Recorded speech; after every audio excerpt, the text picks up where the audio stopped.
Well, I started making archtops. I started carving guitars when I was very, very young because I had a partner I worked with, a fellow named Charles Kelly, who had an idea for something called a sound bubble guitar, which we developed into an instrument with a lump up on the bass side of the soundboard and patented. I must have been 22 or 3 at the time.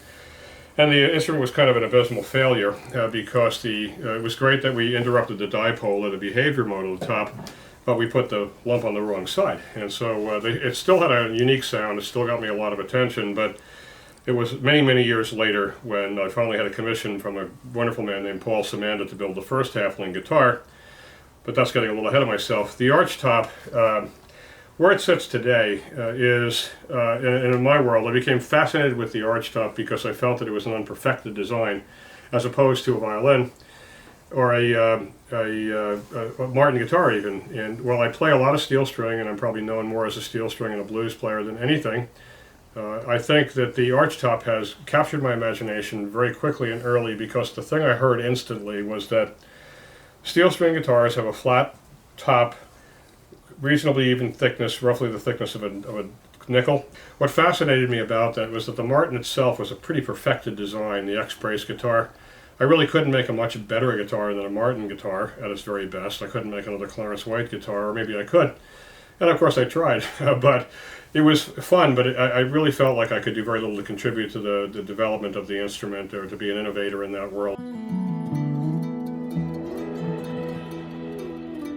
From the traditional archtop of the 20s and 30s, I'm not an expert in ancient old-style archtops. There are many people who know more about them than I do. I wouldn't, be talking about which Lohr model was the best. That's not my area of expertise. But coming from D'Angelico and then from DeQuisto, growing up in New York, and having the physical ability to carve instruments and have a good sense of what I call the Z-axis on an instrument, and finally coming to the conclusion that everything in an instrument is about real time and how we hear it, has really led me to where I am today, still making archtops and still trying to figure out what ultimately you become as an archtop maker is an interpretive artist. So a client calls you and says, I have an instrument that I'd like to make an archtop. I love traditional archtops. And he says, but are you doing something new? And I go, well, I'm always doing something new. And we talk and we discuss what does the word dark mean in tone and what does the word light mean in tone, and we come to that understanding. So what I love the most is to practice on a level where I can either be a force of, as in Jack's case, the incredible bass, and his whole project. That is the highest level I can practice on. I was able to do something which offers this man who's given us so much in our career. He wrote the script for our life, when I think about our musical life in many ways. I remember I have one particular beautiful scene that I have not published on video and probably never will, where Bobby Vega, who's just one of the world's very best bass players, who I built the first Halfling bass for, is sitting in here with Jack Cassidy. And Bobby says to Jack, you know why I played the bass? And Jack says, why? And Bobby goes, because when I was 13 I heard White Rabbit in a car when I was driving through San Francisco with my parents, and I said, listen to that bass part. The two of them are almost in tears. At that point we turned the cameras off, because that's a very private moment. To me, I feel when I'm in those waters, I feel like I'm getting to play with the best on the planet in a way that it's like, who let me in this room? So that aspect of it is what I'm most interested in now, is what I can do with the rest of my career to build instruments that have we've also had the good fortune of having the Halflings be involved with people who have been stroke victims, and a lot of people who had really good luck with Halflings, Chuck Rainey being one guy, the great bassist, who called me a few weeks ago and he's going back in the studio. The idea that the Halfling has a reputation for being a healing instrument, and I had the extraordinary opportunity to meet Jimmy Wiley before he died. And Jimmy, I'll never forget that. We were sitting up in Jimmy's house. Cheryl Bailey was there, the great jazz player from Berkeley, and a bunch of other great players. And Jimmy picked up a Halfling. He was 90, just 90, I think, that day. They got invited up to his house, so that was a huge honor. He played the Halfling, and everybody just stopped and listened to him. And he played like a kid. Despite the fact that he had a heart attack, his hands were beautiful, and the whole crowd, everybody just went, "Oh my God!" He left money in his will to make a Halfling because he believed in it so much. And he called me later that day and he said, "The Halfling is the future of the archtop guitar." Things like that happen to you. And then I got a call from Sid Jacobs, who was his caretaker toward the very end, one of his closest caretakers. And he called me and said, "You know why I haven't been in touch?" I said, "Why?" He said, "Because Jimmy wanted me to come every day when he was in hospice and play him off the planet with a halfling. That is powerful stuff. So from my perspective, I've been very lucky to play in these waters and to get to continue to play in them, but I'm most attracted to the archtop because of the technical challenge and because it's an unperfected instrument. And I feel that if I built classical guitars, I would have been drummed out of the Classical Guitar Society years ago. Like my good friend Steve Klein, who's done so much to advance the steel string, and who's paid for it in many, many ways, but he would do the same thing if he gave him that opportunity today.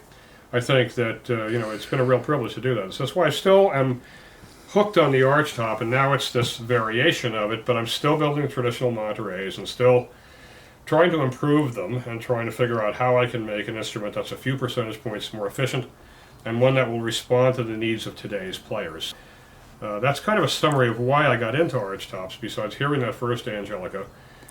The archtop is, it's a little bit like when you have an instrument that you built and you can voice the instrument with the strings on it, and as you we work with the instrument, you hear it coming to life, then you actually have the power to take 45 or 50 years of working in this crazy field.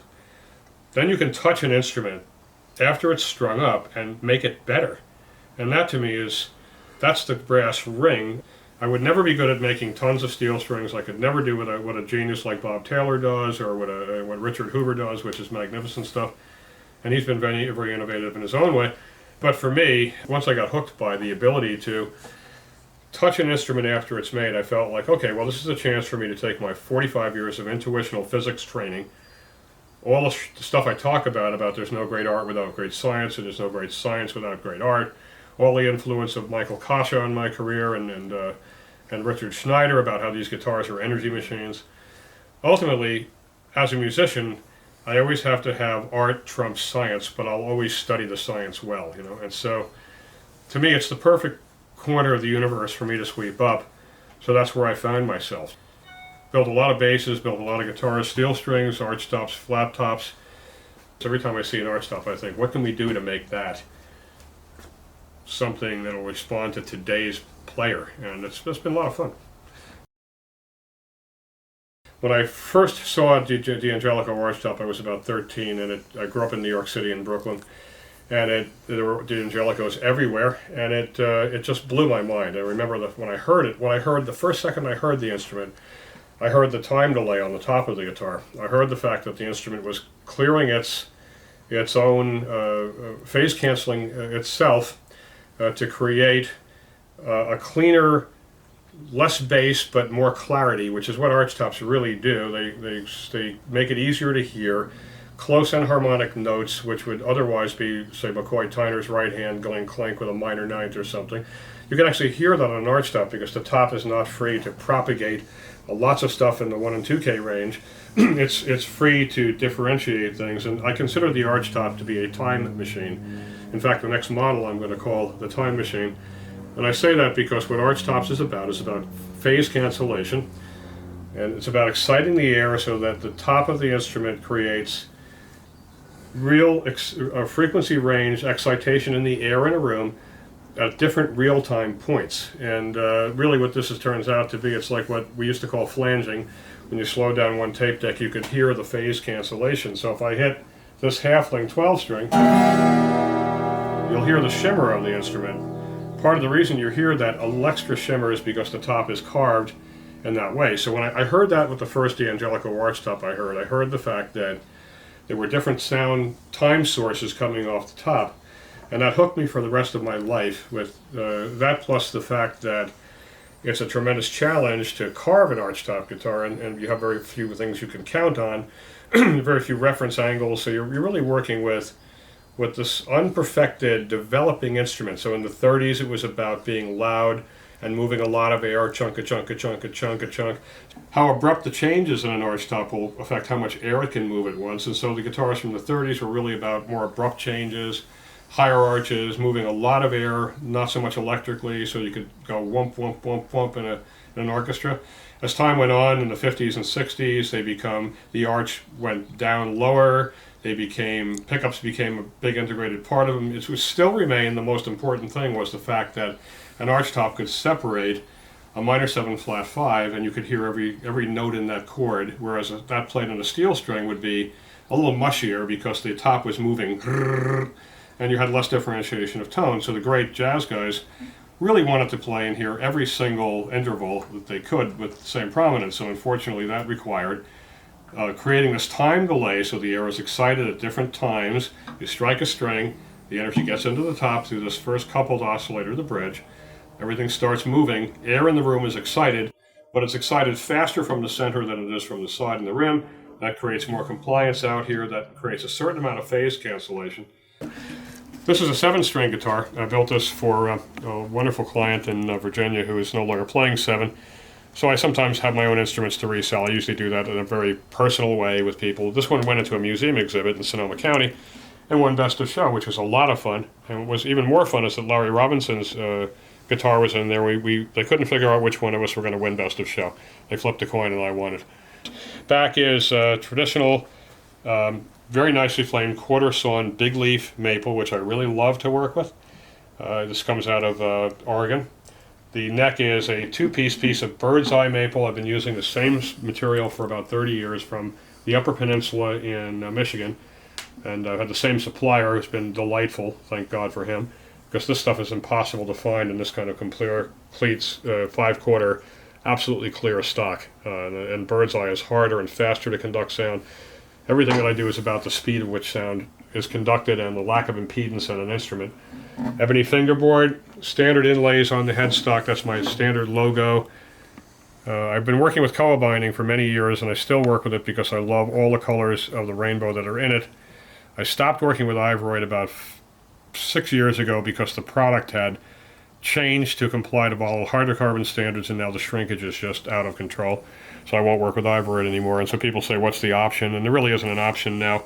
I purfle with a plastic because I love the clarity of that, and I stole that from Richard Hoover, whose work I love.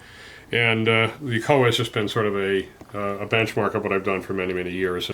It took me 25 years to find the location of the X-brace that I do today. Make it asymmetrical and bring it back to where it sounded right to me.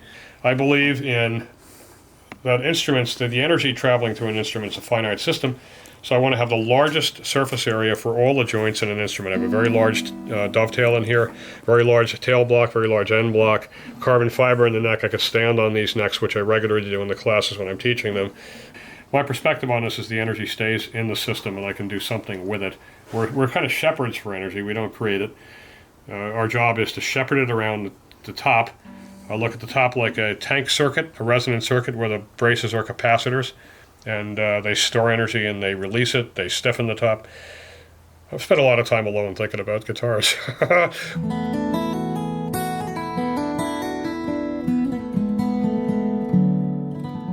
This is a cobalt blue top on a Sitka, a Western red cedar top. I like the Western red cedar because of its outstanding, powerful bass response. This is a blue MEK dye. Finished working also with some opaque dyes to create a bit of the color differentiation in the center.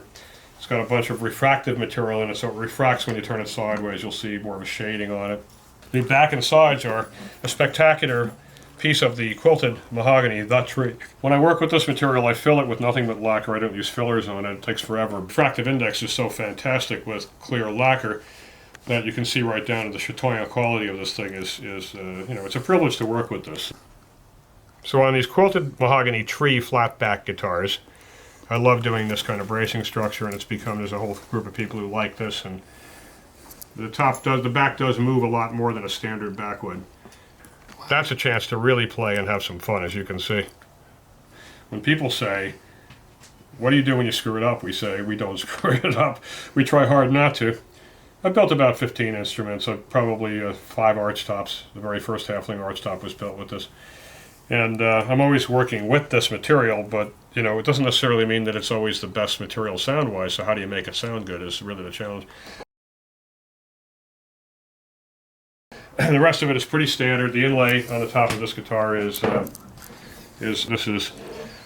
airbrushed, so it mirrors a flower that grows behind my house every year. A little dust on it. It's over foil. It's thickness so that the foil is allowing the light to refract back through the flower, so it lights up under certain circumstances. And you can see it's it almost has its own glow from the inside. So I love doing that kind of stuff too.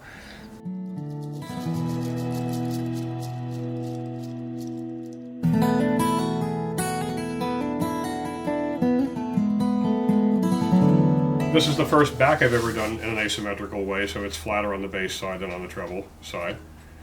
And this will be the first of this. So I've got a hunger to do things that are new, and this archtop theater has allowed me to play in those waters for most of my life and to do things that are so extraordinarily challenging. But what I love about this, and this whole series of instruments, is it brings together for the first time, as far as I know, the bass bar from the violin family. And as we know, violin family instruments, whether they're stand-up basses or violins, have one brace, which is the bass bar. This allows me to bring these two worlds together successfully so far. And that's a huge thing for an idiot like myself, because it makes me feel like I've been trying to connect the disparate world of the archtop and the violin for most of my adult life. And this is the first thing I've done. You know, they don't have sound posts in them, but they do sound like stand-ups, and it verifies some of my paradigm beliefs about energy management and the way braces work in instruments. The fact that this worked at all was extremely exciting, and this opens up another 10 years of development on the Cassidy basses, which I think are, Jack would like to make these for everybody. And Jack is a kind of guy who's got tremendous focus on, I've never met a man who's so relentlessly pursuant of tone for his entire life. He told me, you know, I used to sit in front of Mingus in DC when I was a young guy.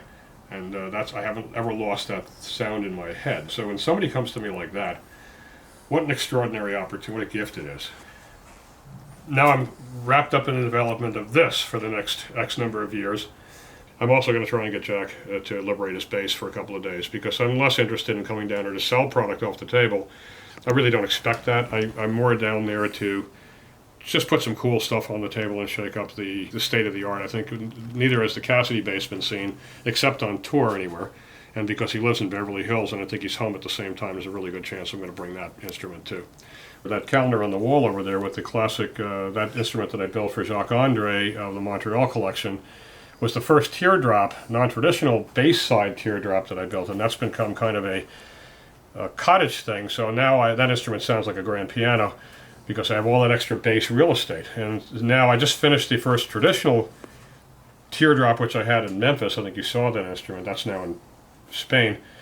But this teardrop thing is another thing that's taken over part of my career now. I've got multiple people who are very interested in this family of teardrop archtops. So, you know, every time you turn over a new rock, if you're a individual artisan maker, and I just addressed that issue in Larry Robinson's new book about art versus craft. We just wrote a chapter in that and the introduction for it. He's got some great artist writing in there about that.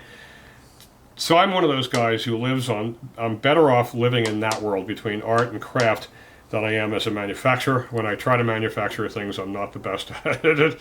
I'm much better at creating these unusual instruments, but they have to actually be players' instruments. I'm very uninterested in making things that are novelties. So if I make an instrument and I don't feel it's really sounding great, or it's not something, you put it in the player's hand and the guy gives it back in 30 seconds and says, man, that's awesome, then it's not awesome. You know, if you can't get it back for 5 minutes and he's got to go somewhere, then that's awesome. I feel like if I make an instrument that doesn't make that bar, it's not going out of the shop. So these last years, my plan is to stay doing this for about another 4 years. At that point, I'm just finishing my first complete solo record. I have a lot of records I've made with people, but I'm really planning on going back into that when I hit my late 60s, full-time playing again. Still building, but quietly and peacefully. By no means is my career over at all, but what it is I'm seeing the end game coming, and at this point, to make each instrument a millimeter better than the one before, which is always a challenge, is even, it's like practicing 12 hours a day, then you have to practice 13 hours a day, then you have to practice 14 hours a day. So my biggest challenge now is, can I make these last instruments, and there's probably about, I say I probably got another 50 or 70 instruments in me, something like that, before I quasi-make-believe I retire and just do it quietly. That's why I created the Final 25 series. It wasn't that I was retiring.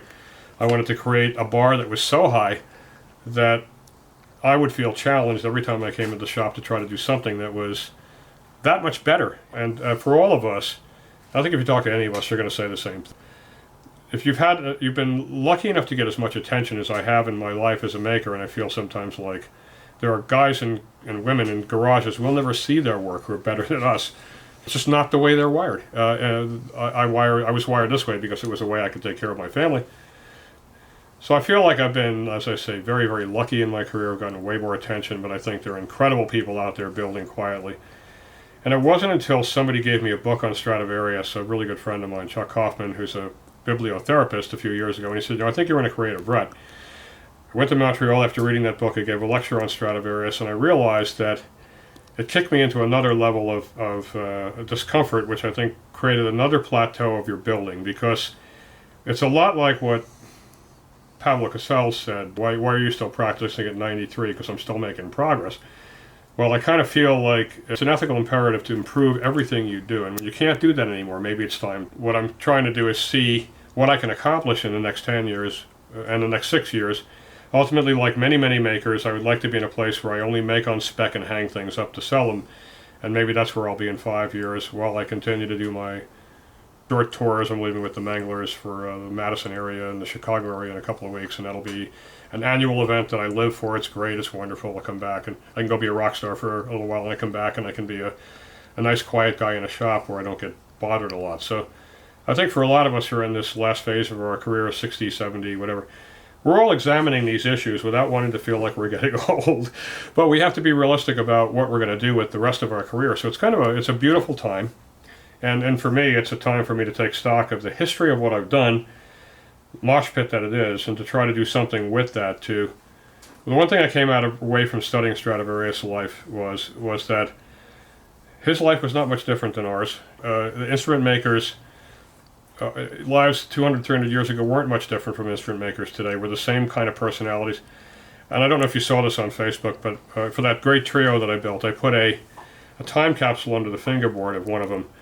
And in the time capsule about that big, and there's about a scroll about this long in there. And I decided to do that because I thought in 200 or 300 years, it was a direct result of reading the Stradivarius book. I thought in 200 or 300 years, some poor guy is going to be pulling his fingerboard off the service seat. He's going to find this thing, and then he's going to find a summation from me, a time capsule of my opinion of. I went up on Facebook and I said I wrote this time capsule of what I think is important in the world of Luthier today, where I think, and I hand wrote this thing out, who I think is important, and I enclosed it and I stuck it back in the board and I posted a picture of it. And within about 30 seconds, I started getting questions. Am I in there?